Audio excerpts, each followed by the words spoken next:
What's going on, guys, and welcome back to the channel. Today we're going to be talking about Watch Dogs Legion, and we're going to be releasing videos all the way up until Watch Dogs Legion comes out. So if you guys find this video helpful or the information in it helpful in any way and would like to show your support, we're trying to reach that 10,000 subscriber milestone by the end of the year. So if you could subscribe and like the channel, that would be very much appreciated. Now let's get started. All right, so obviously after a series of delays, Watch Dogs Legion is finally releasing worldwide on October 29th, 2020.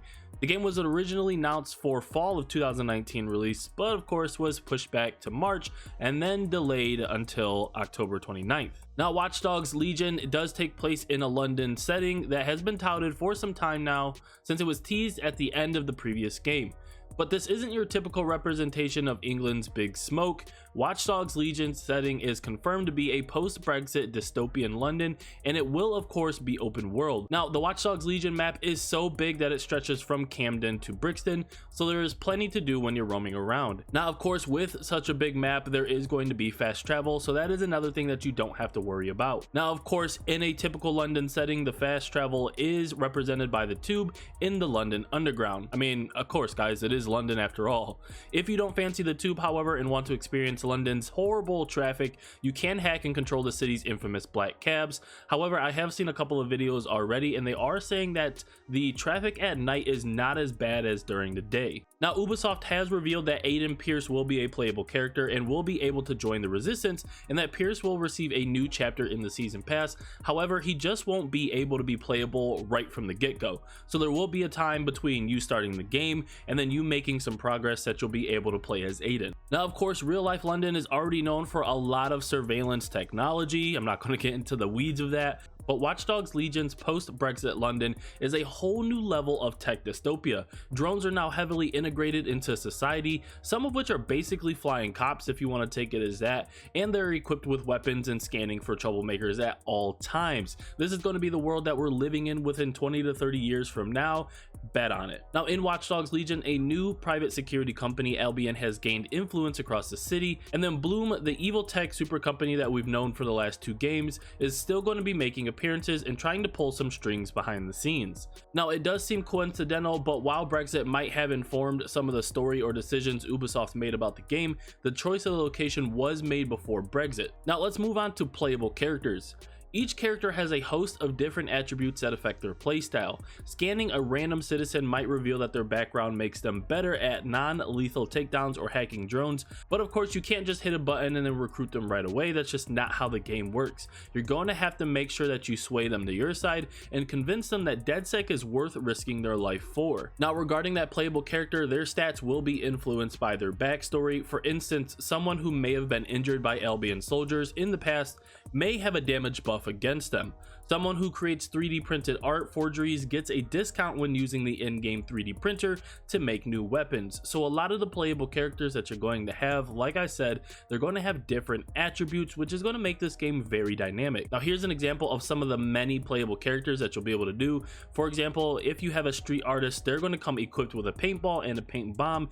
If you have a spy, they're going to become equipped with a fancy car and a silencer. And then of course, a paramedic has access to a uniform and ambulance and could be handy if you're doing different jobs. Hitman is another popular one where you'll be able to have an instant gun takedowns and dodge, and comes equipped with a Desert Eagle. So like I said, each playable character is going to have their own unique attributes, and it's just going to make the game very dynamic and very fun and not as boring. Now, on a very small side note, Wrench from Watch Dogs 2 and a new Assassin's Brotherhood character will both be part of the season pass. So I believe this is actually the first time that Ubisoft is going to integrate Assassin's Creed into Watch Dogs or any other game, so it should be interesting to see like if we get any more content from that in the future or not. But for now, having an Assassin's Creed character in the game is all the better. Now, after you recruit a new citizen to join DedSec, you can assign them one of three classes. They can either be an enforcer, an infiltrator, or a hacker. And then of course, all of these different classes can perform the same basic combat and stealth.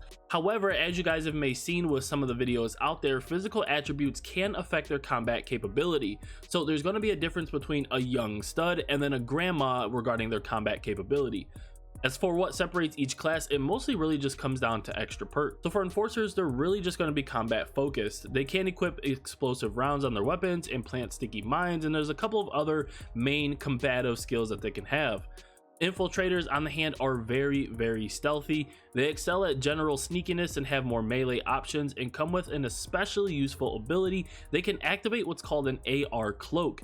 That essentially renders you invisible to the guards for a short time. Now, Ubisoft has explained what exactly is going on with the AR cloaking, and essentially what happens is that in Watch Dogs Legion, or how it would work out in real life, they are tapping into the neural implants that all London citizens have. You're hacking the people's eyes, which of course isn't terrifying at all. But when you're hacking the person's eyes, you essentially render it so that way they can't see you. So infiltrators are going to be a really fun class to be playing, and I feel like they're going to be very important to a lot of the missions. Now, hackers of course are stealthy as well, but prefer to let drones do most of the sneaking for them. They have access to the Spider drone, which has been heavily highlighted in the E3 footage that we saw this year, and combines the low profile of Watch Dogs 2's drones with a mounted turret that lets it fight back. So this is going to be one hell of a drone.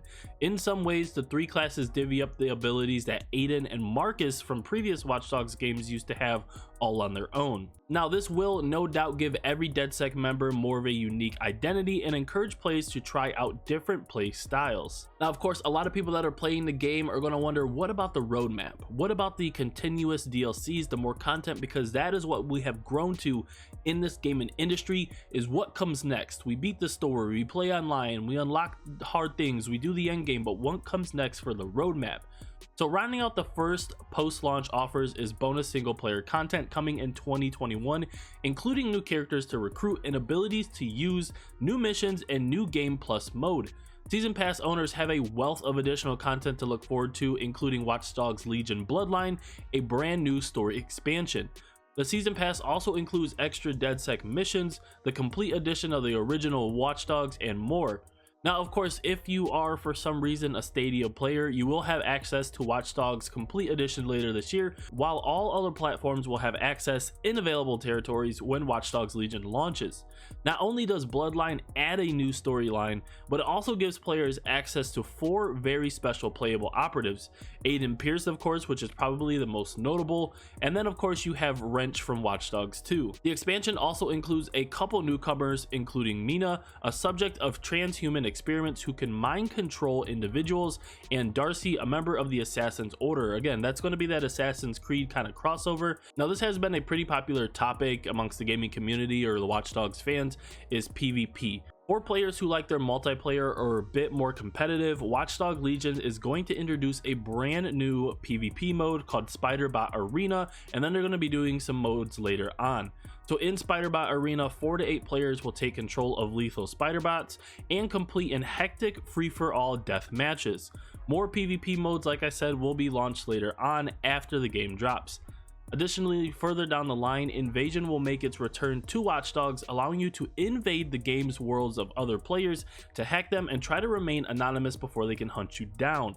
So it's going to be a big game of cat and mouse, and I think that's going to be really fun for players who maybe get bored of the story, maybe get bored of roaming around, and just want to go online and take to the PvP. Now, of course, with PvP, we do have online and multiplayer, where Watch Dogs Legion's concept of building an army in mind, it's going to make sense that, of course, you can play Watch Dogs Legion co-op or with up to 4 friends. Multiplayer enthusiasts can expect dedicated online content with missions and side activities such as bare knuckle boxing, freestyle football, illegal quarrying, and then posting street art, of course. According to the game's website, there will also be a quote-unquote challenging endgame content, along with free regular updates adding new online modes, rewards, and themed events. So if your question comes down to what about the roadmap and what about the content, is it always going to have to be paid for? And the answer is no. They're going to have a lot of downloadable content that's going to be coming and going to be updating. You can kind of think of it like Grand Theft Auto 5, where they always have something coming out.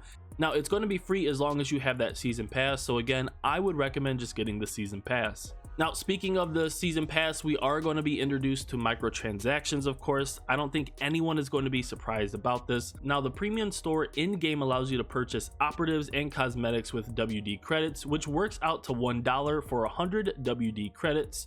So, ETO packs and a map of all collectibles can also be purchased with these credits. Ubisoft has clarified that operatives sold through the premium store will feature unique personalities, outfits, masks, and cosmetics, but their gameplay abilities, traits, and weapons can be found on all the other Londoners around the city, and they do not offer any gameplay advantages compared with operatives recruited in the exact game. Now, if you guys do want to see some actual gameplay, a lot of YouTubers recently have gotten early access to the game, and they are doing a lot of gameplay, so you can go ahead and search for that. We don't have any on this channel, unfortunately. I wish we did, but when Watch Dogs drops, of course, we will be doing a ton of videos on how-to guides, how to get this. We'll be doing some Let's Play as well, so we're going to be pushing out a lot of videos as the time comes.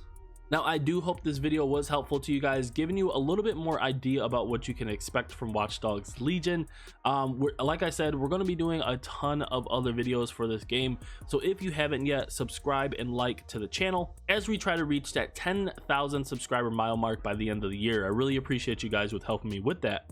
Thanks for watching, everyone, and I'll talk to you soon. Peace.